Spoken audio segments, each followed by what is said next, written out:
Okay, once you have sanded your board, you are ready to start applying the stencil. So the first thing we're going to do is we're going to separate the stencil so that when you get it separated,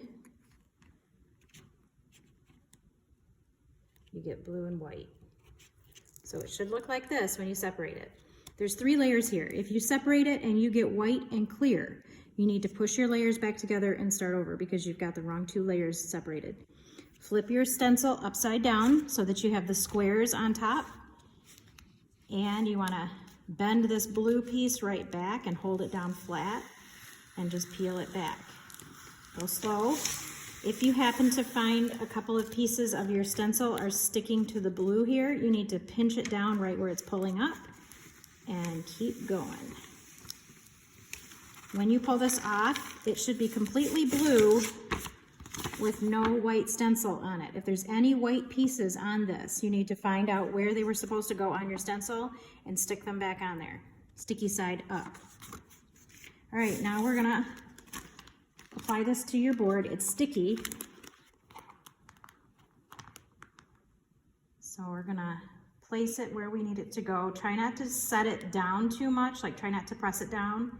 It is gonna stick pretty well, so once you get it where you want it, then you want to press it down like this. There's going to be some bubbles there. You don't need to worry about the bubbles right now. We just want it to stick. Rub it down and get it stuck. And then we'll move on to the next step, which is to take the top clear layer off.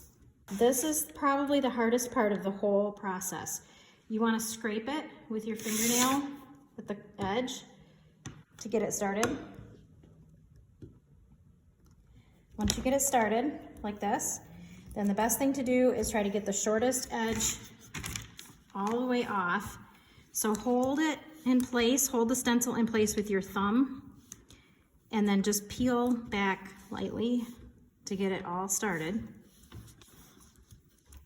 And then you can roll it right down. Hold it right down on the board with your fingers.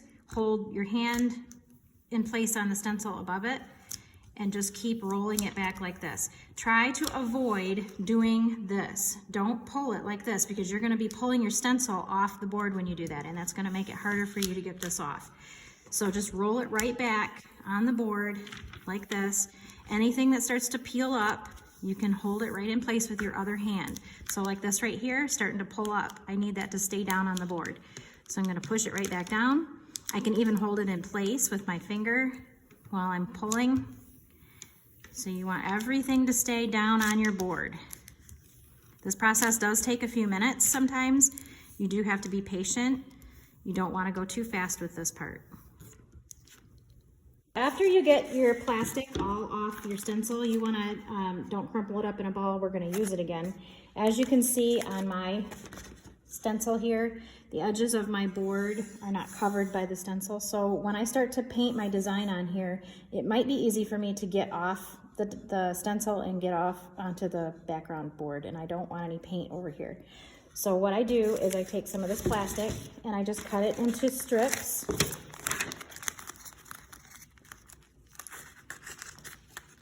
And I lay it along the edge wherever I need it to protect the background so that I don't get paint where I don't want it. Now that we've got our stencil applied, we're gonna start painting. I always tell everybody the best thing you can do is use very little paint. So get a little bit of paint on your brush and then unload it a little bit on the paper so that you don't have quite so much paint on your brush at one time. And you wanna just lightly paint your design.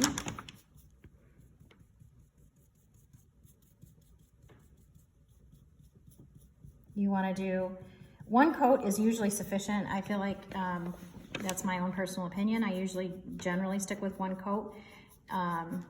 If you really feel like you need a second coat, then let your first coat dry a little bit, and then you can go over it a second time with 1 more coat of paint. Every time you reload your brush, unload it on your paper. You want to keep your paint thin. Too much paint will run underneath your stencil and cause you a lot of problems.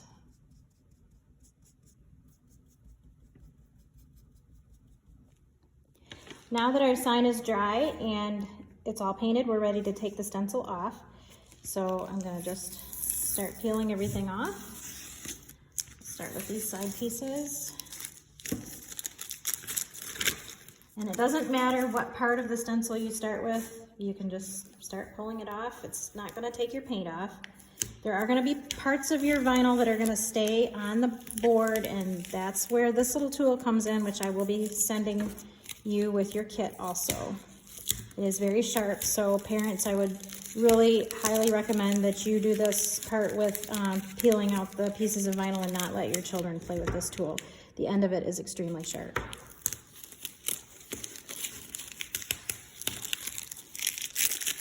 So as you can see, it looks kind of messy right now. We're gonna start taking out all the other little pieces of vinyl that are stuck in here.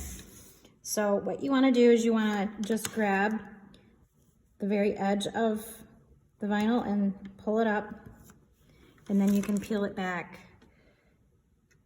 the rest of the way with your fingers. And we're just gonna go through, pick out all of these pieces, and then I'll show you the big reveal. Here's the big reveal. This is our sign. This is one coat of paint. So as you can see, a little goes a long way. You don't need a lot of paint to do these signs, and the little bit that you use shows up just well.